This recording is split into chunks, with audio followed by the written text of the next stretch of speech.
Stephen King, just like Macdonald says in here, has trunks full of unclassifiable crap. What does he call it? Too wretched to ever publish. The introduction is worth reading. The introduction to Night Shift is worth taking a look at. I think all introductions by all authors are worth looking at because you never know what kinds of great information you can, again, glean from them to make your writing and or reading experience all the better. One of the questions I see coming up on places like Quora is, I want to write a book, but I don't have any ideas. How do I get ideas? And that question right off the bat sends up some flags for me because the writers that I know aren't lacking for ideas. Now, they may be lacking for time. They may be lacking for motivation. There's all kinds of things that can get in the way of writing. It's happened to me. It's happened to good friends of mine. That's not a problem. That's not a question. But ideas? Like, you don't have any ideas? Then why do you want to write a book? I think if you fall into that category of, I want to write something, but I don't have any ideas, my very first question is, okay, stop. Why do you want to write a book? What is the thing about writing a book that is appealing to you? Because let me stop you for a second. If it is to become rich and famous, if it is to win lots of prestigious awards, if it's to make your parents love you, if it's to make your friends jealous, if it, if it's anything remotely connected to anything like that, I would encourage you to find something else. Those aren't good reasons, generally speaking, to want to write a book. There are a couple of exceptions to that, of course. Will you be one of them? Probably not. I can't stop writing. I write a lot, even when I have dry spells, and I certainly do have dry spells. I can't stop thinking about stories. I can't stop thinking about ideas. I've got 30 or 40 different ideas percolating at any one time, and I'm usually working on anywhere from 1 to 3 novels or novellas or other stories at any given time. So not having an idea, but wanting to write a book makes me a little nervous for you. So I encourage you, if you fall into that category, to really spend some time thinking about it. Take some time, make sure you're wanting to write an entire book, which is going to probably take a while.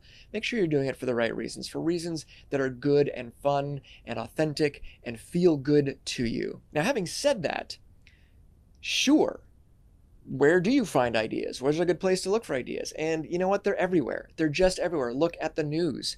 There's a ton of ideas there. Look at classic literature. You might get inspired by that.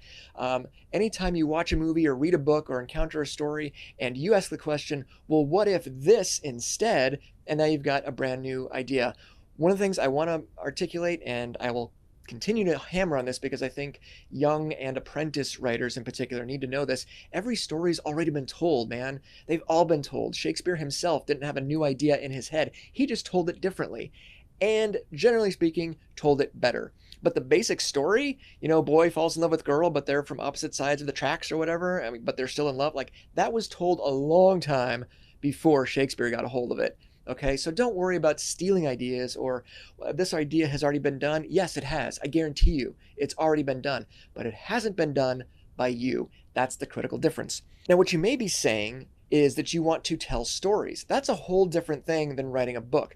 There are so many ways to tell stories, so many formats. Maybe what you really want to do is write a comic book or write a movie or a short film or just a video that you do for YouTube, or maybe it's short stories, or maybe it's poems, maybe it's lyrics, maybe God only knows, maybe it's a children's book, maybe it's something we haven't even heard of yet. But the technology exists today that everything you need is literally on your phone. You can dictate a story to your phone and have it, translate in text. I do that all the time now. There are free and cheap ways to do that just using your phone. Everything you need is there. So consider that. Maybe it's not that you don't have ideas for a novel. Maybe it's that your ideas are actually suited to a different medium. So look into those mediums, play around with that. It's not going to cost you a thing. If you have an internet connection, you are good to go, right? So be thinking about that. That's also not a bad idea for those of you who are writing books. Like, are you, stuck just writing in the novel format? No, explore some other ideas. Explore, comic books and short stories and short films, whatever, stage plays, whatever. Go try some new things because I guarantee you will learn things that will be beneficial to all of your storytelling, no matter what the format is, okay? Now, what does that have to do with Night Shift and John D. Macdonald's introduction to the story? If you want to write, he says, you write. That's it. There's really nothing else to it. It's that hard and it's that simple.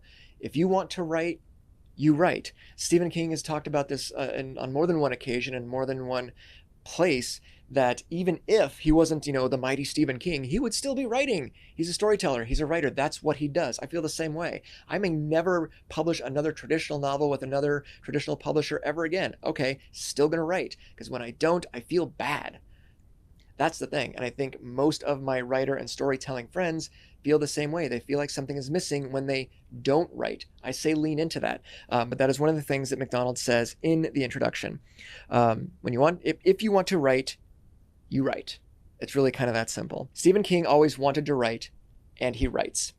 There it is. So he wrote Carrie and Salem's Lot and The Shining and the good short stories you can read in this book. And listen to this. This is the part I want you to highlight. And a stupendous number of other stories and books and fragments and poems and essays and other unclassifiable things, most of them too wretched to ever publish.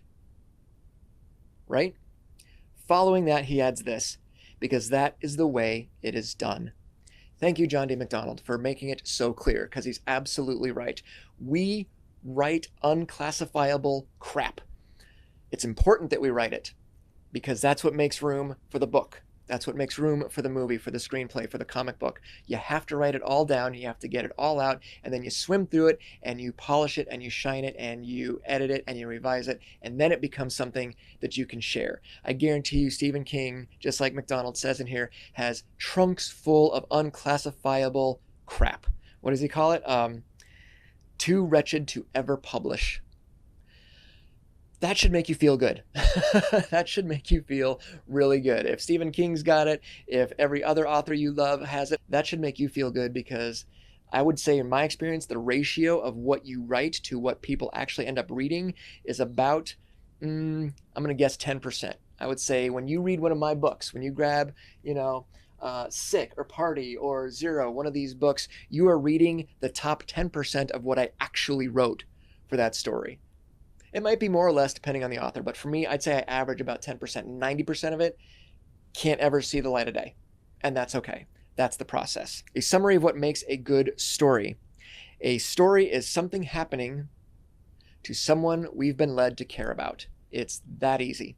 It's that hard, again, but that easy. It's that simple. We need to care about these people, the people in this book. We need to care about them. Even in a short story where we're getting 2 pages, 5 pages, 10 pages, as opposed to an entire novel, we still have to have some attachment to that main character. There has to be something about them that makes us go, oh, okay, I can cheer for them, even if they are the villain, which happens sometimes. My novel, Random, which is, where the hell did Random go? Oh, there it is. Random, up here. The lead character is the villain of the story, not the antagonist, but she is the villain.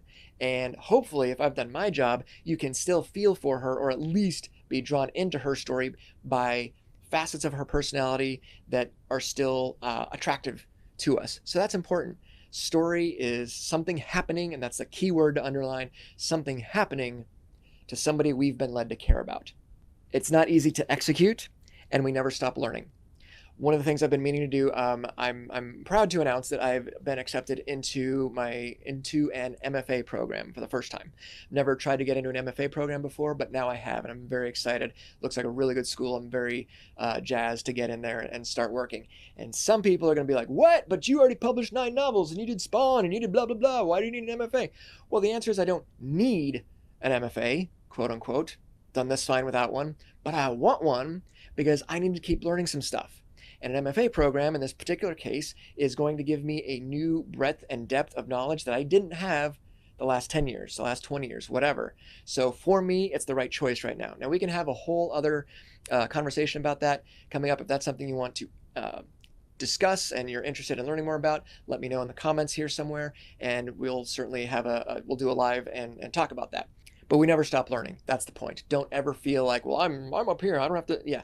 There's always room to learn. There's always room to learn. If nothing else, keep reading other stuff. Nonfiction, other types of fiction outside of your genre, you name it. Keep learning. We never know everything. He says, story, damn it, story. That's John D. Macdonald again. And he's right. He's right. It's all about the story. So next time we go live, hopefully next Tuesday morning, we will talk not about the introduction, but about the foreword, which is different from the introduction. And the foreword is written by Stephen King himself. So we'll talk about that next time.